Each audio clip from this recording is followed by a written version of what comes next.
Hola, bienvenidos al reporte de la semana número 33 de la convención.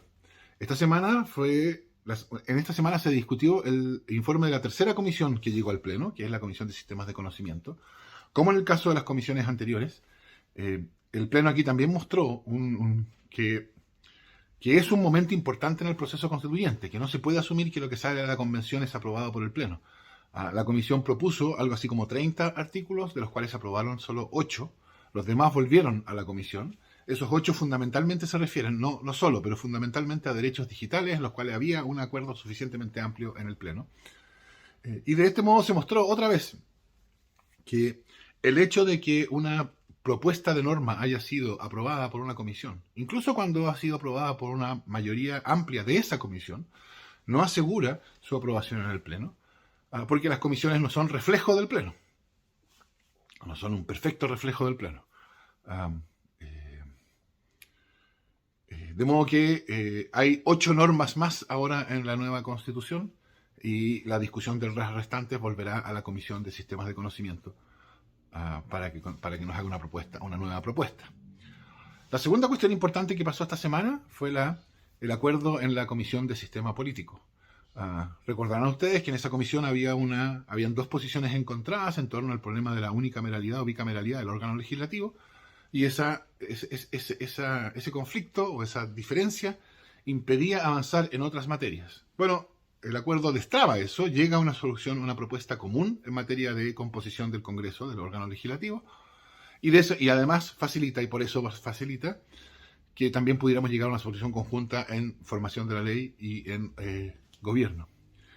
En cuanto a la solución, a la composición del órgano legislativo, la propuesta que se formuló de acuerdo, un acuerdo amplio desde el colectivo de la prueba hacia la izquierda, a todos los demás colectivos, incluido el colectivo de la prueba, fue que habrá un Congreso plurinacional donde estará el impulso legislativo y la decisión legislativa. Va a ser la Cámara Política por excelencia. Estará compuesta por representantes de todo el país, por supuesto, elegidos de un modo proporcional con algunas correcciones, como por cierto paridad, escaños reservados, pero en general va a responder al principio una persona, un voto. Y habrá otro órgano que se llama el Consejo Territorial, que va a ser un órgano compuesto por representantes, igual número de representantes de cada una de las regiones. Entonces no va a ser una cámara, un órgano territorial. No va a ser un órgano proporcional. No va a estar fundado en el principio una persona, un voto. Va a estar fundado en un principio territorial de representación. La idea de este Consejo Territorial es que va a tener competencias en ciertas materias, que son materias que están vinculadas al proceso de descentralización que nosotros esperamos que la Constitución comience o acelere. La construcción de esto que se ha llamado un Estado regional. Y es importante, porque ese Estado regional no va a estar completamente armado por la Constitución, evidentemente. Esto va a ser un proceso largo que va a durar años, probablemente décadas. Y es fundamental para el éxito de ese proceso que en la discusión de todo lo que va a ser necesario ir construyendo como infraestructura jurídica del Estado regional, haya un foro, un espacio que tenga una perspectiva especialmente sensible a las necesidades de la regionalización y descentralización. Y ese espacio va a ser el Consejo Territorial. Por eso es importante que está compuesto por igual número de representantes por región. Por lo mismo, como responde a un principio puramente territorial y no proporcional, y entonces tiene consecuencias que desde el punto de vista proporcional son muy asimétricas, las regiones menos pobladas tendrán los mismos consejeros que la región metropolitana. Por eso mismo no puede tener una participación igualmente decisiva en el proceso legislativo. Y entonces la decisión final, en caso de desacuerdo, yace en el Congreso Plurinacional. Pero el Consejo Territorial puede participar en la discusión y en la proposición de contenidos de lo que llamamos leyes de acuerdo regional, que son esas leyes que se refieren de un modo especialmente relevante a las condiciones o las circunstancias de la descentralización. Ley de presupuesto, división política administrativa del país, competencias y atribuciones de los órganos territoriales, mecanismos de igualación fiscal. Ese es el tipo de competencias que tiene el Consejo Territorial.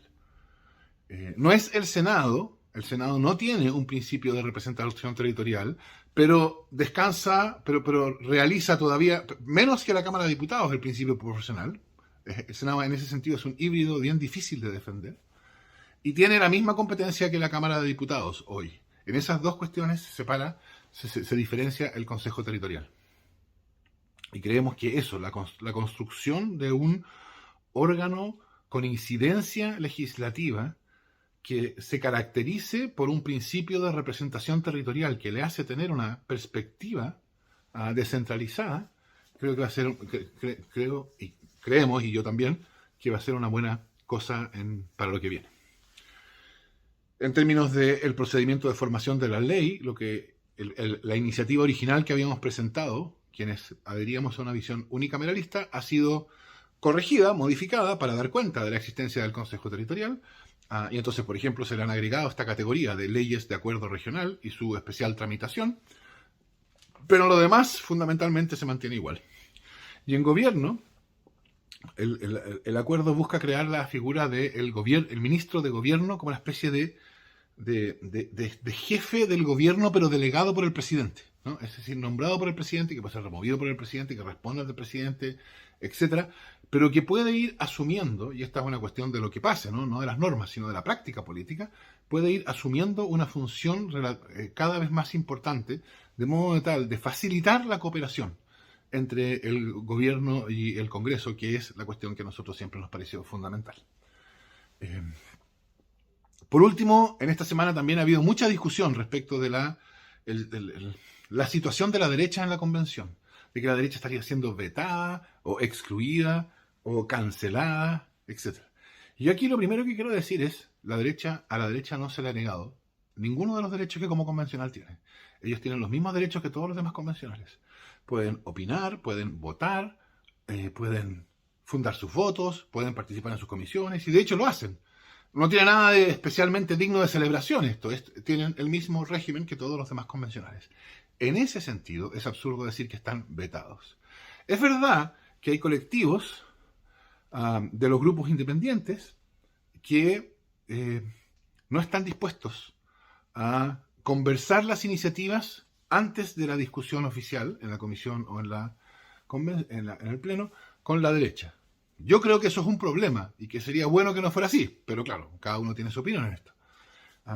Yo creo que es importante ir ampliando la discusión constituyente, también la discusión y negociación informal, de modo de incluir por lo menos alguna parte de la derecha. No creo que sea posible incluirla toda, porque eso sería imposible, porque eso implicaría que no podría haber acuerdo.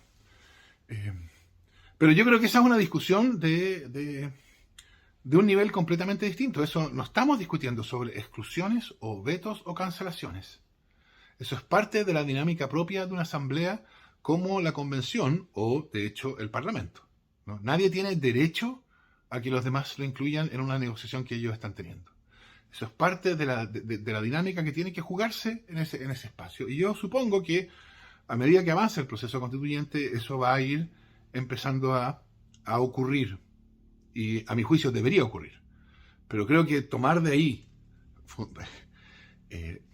basarse ahí para decir que esta es una constitución que va a ser unilateralmente impuesta, como incluso yo lo he escuchado decir a algunos, a la manera de la constitución de 1980, que ahora se estaría repitiendo, pero desde la izquierda lo mismo que hizo la dictadura con la constitución de 1980, es totalmente un despropósito. La seguridad de que esta constitución, la nueva, no va a ser unilateralmente impuesta, no está dada por la disposición de cada uno, está dada por las reglas que gobiernan el proceso. El hecho de que toda norma constitucional tenga que aprobarse con el altísimo quórum de 2/3 es la garantía. Y por supuesto el plebiscito posterior. De modo que aquí yo creo que ha habido mucho ruido, mucha crítica, mucha victimización de la derecha, cuando en realidad no se justifica. Otra cuestión, por supuesto, es cuál es la mejor estrategia para enfrentar la discusión constituyente con miras al plebiscito, que también ha estado en discusión hoy día esta semana. Yo tengo la impresión de que en la medida en que la convención vaya mostrando que el desarrollo del procedimiento de formación de normas constitucionales va transformando ideas que pueden haber sido más discutidas, objetables, en ideas comunes, precisamente en la medida en que va avanzando, que la iniciativa, la comisión en general, la comisión en particular, el pleno, en la medida en que eso se vaya mostrando que eso está ocurriendo, yo creo que va a ir cambiando el tono de la discusión que rodea a la convención, por lo menos en los medios tradicionales de la política chilena. Esas son, a mi juicio, las tres cuestiones importantes de esta semana, y nos veremos para la semana 34. Gracias.